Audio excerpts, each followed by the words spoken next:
மதிக்குது தமிழ. யாரு கொண்டு போய் சேர்த்தா?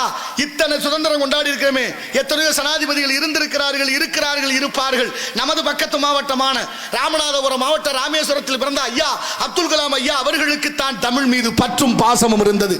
எந்த ஜனாதிபதியும் தமிழை பத்தி சிந்திக்கல.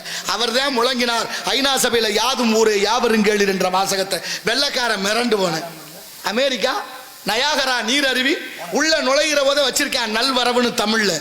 இங்கே இருந்து போன தமிழர் கேட்கிறாரு, நீங்க வல்லாதிக்க நாடுகளில் ஒன்றான அமெரிக்கா, ஓ நாட்டில் எதுக்கு தமிழ்ல வச்ச, உங்க மொழியே வேறதானேன்னு கேட்க அவர் சொல்றாரு வெள்ளக்காரரு, உலகத்திலே உயர்ந்த நதி நயாகரா, உலகத்திலே உயர்ந்த நதி நயாகரா, உலகத்துக்கே மூத்த மொழி தமிழ், உலகத்துக்கே மூத்த மொழி தமிழும் உலகத்திலே உயர்ந்த நதி நயாகராவும் ஒன்றிருந்தால் சிறப்பு என்று எங்களுக்கு தோணுச்சு. அதான்டா தமிழ்ல பேர் வச்சோம்னா அதான் சொல்றேன். நம்ம வச்சிருக்கோமா தமிழ்ல பேரு? தமிழ்ல பேர் வச்சிருக்கோமா? யாசிகா, அபர்ணா, பிருத்திகா, தர்ஷினி, மகிஷா, சர்மா, குர்மா, வருமானு பேர் வச்சுட்டோம். யாசிகானா என்ன அர்த்தம்? யாசகம்னா பிச்சை, யாசிகானா பிச்சைக்காரின்னு அர்த்தம். தர்ஷினினா அமாவாசை இருட்டுன்னு அர்த்தம்.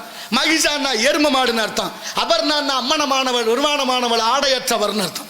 தமிழ்ல எவ்வளவு பேர் இருக்கு. நீ அதெல்லாம் விடுங்க. வடநாட்டு சுதந்திர போராட்ட வீரர்களுடைய பெயர்களை நம்ம பிள்ளைகளுக்கு வச்சிருக்கோம். காந்தி, நேரு, பகத்சிங், சுபாஷ் சந்திரபோஸ், சிவாஜின்னு பேரு தமிழ்நாட்டில் இருக்கு. உங்களுக்கு வேண்டி விரும்பி கேட்கிறேன், எவனாவது வடநாட்டுக்காரன் நம்ம நாட்டில் உள்ள சுதந்திர போராட்ட வீரர்கள் எங்க ஐயா முத்துராமலிங்க தேவர் பேர் இருக்கா, மருது பாண்டியர் பேர் இருக்கா, வீரமங்கை வேலுநாச்சியார் பேர் வச்சிருக்கானா, காமராஜர், கக்கன், பாவூசி, கொடிகாத்த குமரன், எத்தனையோ தலைவர்கள் இந்த நாட்டு சுதந்திரத்துக்கு பாடுபட்டார்கள். ஏன் அந்த பேரெல்லாம் அவங்க வைக்கல? அவங்க பேர் ஊரா நீங்க வச்சிய. நாளைக்கு ஆய்வு பண்ணுவேன், எழுதுவேன். தமிழ்நாட்டில் தமிழர்களே இல்லை, நாடு மட்டும்தான் தமிழ்நாடுன்னு பேர் இருந்திருக்கு. வாழ்ந்தவன் பூரா வடநாட்டுக்காரன் எழுதிடுவானே. வரலாறு மாறுமே, நியாயமா? ஏன் சிந்திக்கவில்லை? ஏன் இந்த சிந்தனை நமக்கு உதிக்கவில்லை? எண்ணி பார்க்க வேண்டாமா? 1.5 கோடி பேர் வட இந்தியர்கள் வந்து விட்டா நமது வாழ்க்கையை அவன் தீர்மானம் பண்றேன். என்ன நியாயம் இதெல்லாம்? இதுவா பண்பாடு?